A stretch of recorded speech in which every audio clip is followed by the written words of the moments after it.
voir maintenant les priorités qui sont dessinées par les CIO dans notre enquête cette année. On voit qu'ils donnent clairement une priorité aux initiatives qui jettent les bases d'une innovation de rupture continue.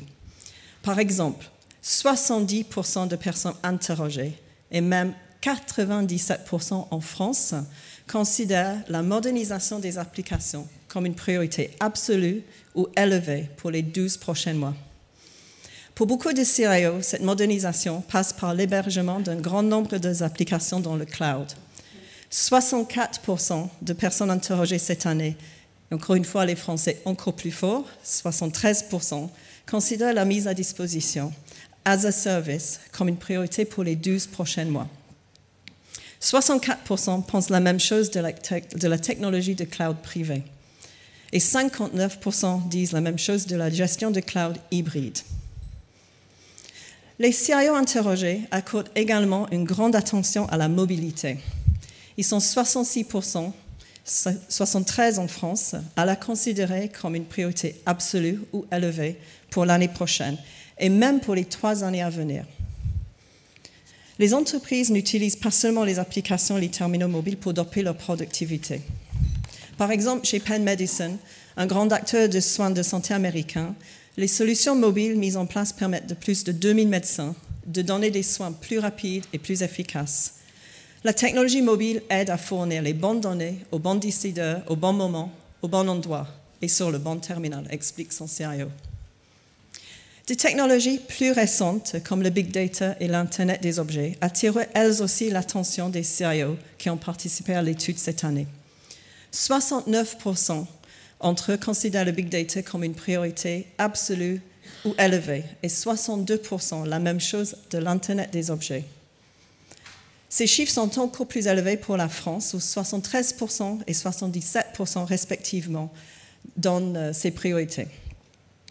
Sans surprise néanmoins, pour la 2e année consécutive, une problématique profondément ancrée dans l'univers de l'informatique demeure la priorité technologique numéro 1 pour 83% des CIO interrogés mondialement, la sécurité informatique. Comme l'observe Liam Maxwell, nommé au poste nouvellement créé de CTO du gouvernement britannique, si le nombre de services numériques augmente de façon arithmétique, la cybermenace potentielle se développe de façon exponentielle. Le succès de notre interaction avec les utilisateurs étant fondé sur la confiance, une cybersécurité efficace s'impose, selon Maxwell, pour le secteur public. Nous allons regarder un petit peu maintenant les investissements. Bien sûr, pour tirer pleinement parti du potentiel stratégique et innovant des technologies actuelles, les entreprises doivent consentir des investissements importants. Fait encourageant, c'est le cas. Les CIO obtiennent les budgets nécessaires pour réaliser ces investissements. Comme je vous ai dit plus tôt, 64% indiquent des dépenses informatiques plus élevées cette année que précédemment.